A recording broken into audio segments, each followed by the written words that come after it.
what is the strength of governance in our environment? Because I want to use that Connie way to begin to assess, how,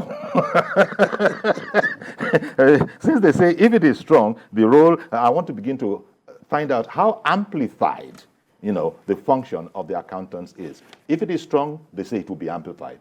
And I imagine that if it's not strong, you can guess the rest.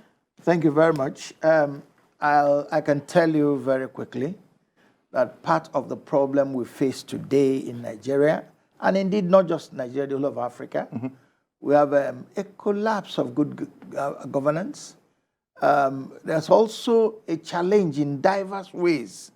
There are character problems, there are professional challenges. All these things add up to the problem we have with corruption.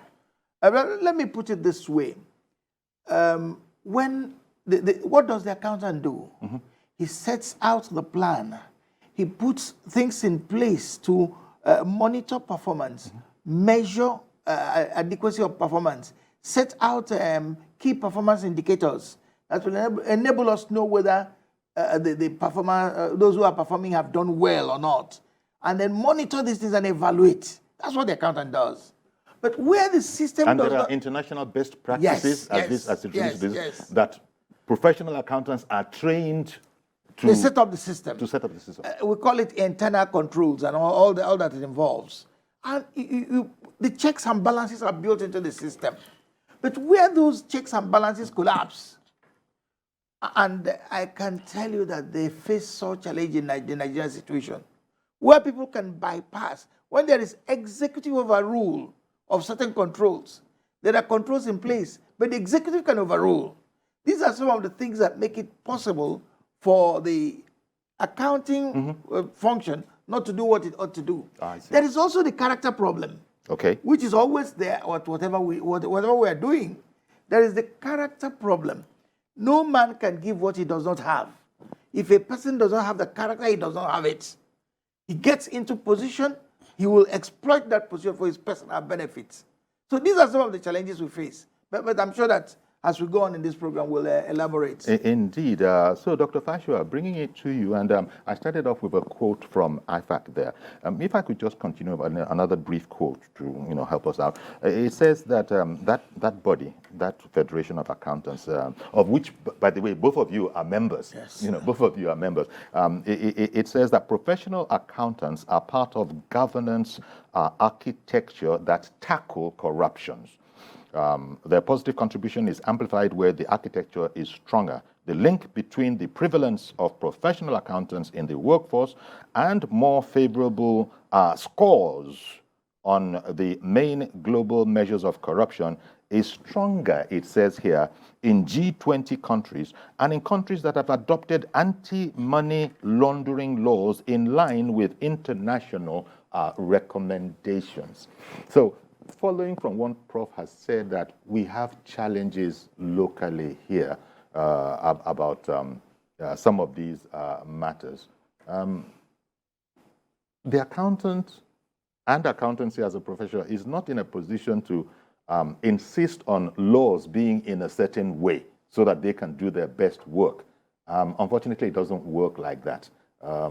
So what would you say is our way out of this? Because we've heard from the Prof that when it comes to the whole matter of moralities and all of that, we still have some way to go. Accountants must be advisors, hopefully, to government and governance processes as to this is the right way to go. But in the famous words of President Obasanjo, former President Obasanjo, he says, advisors can advise. It's up to me whether I want the advice or whether I'm going to take it or not. Do accountants face a similar problem?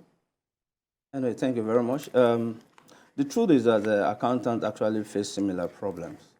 That is why you find some accountants ask for hazard allowance. There was a time there was an agitation for hazard allowance because of executive overrides.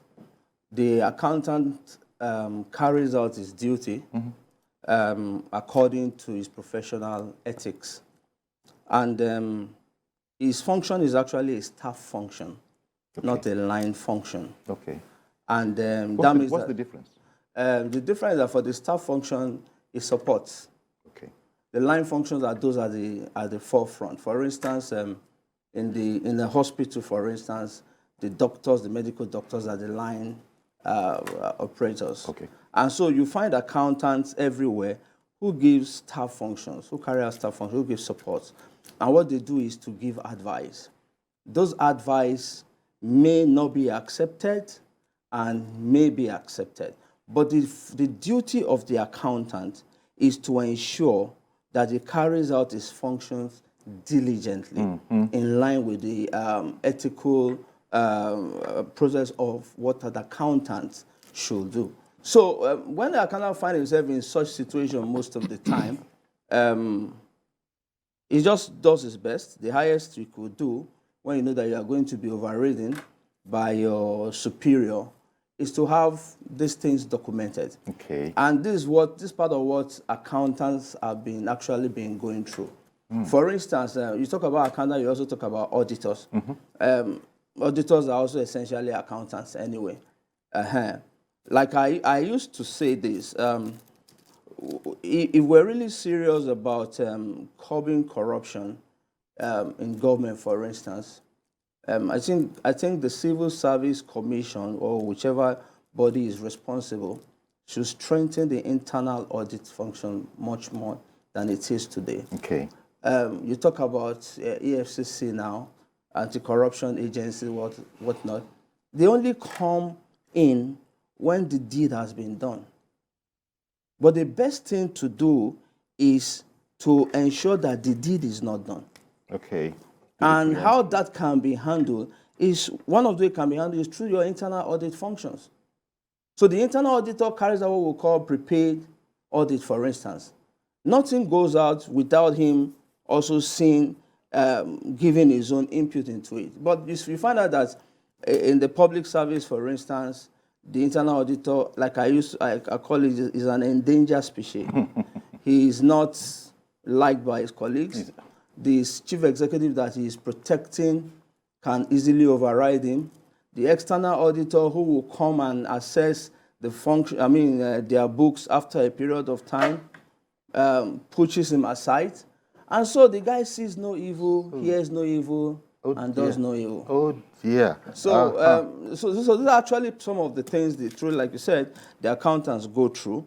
And in Anand, for instance, we have regular training and retraining to give them what they should know how to do part-time. Okay.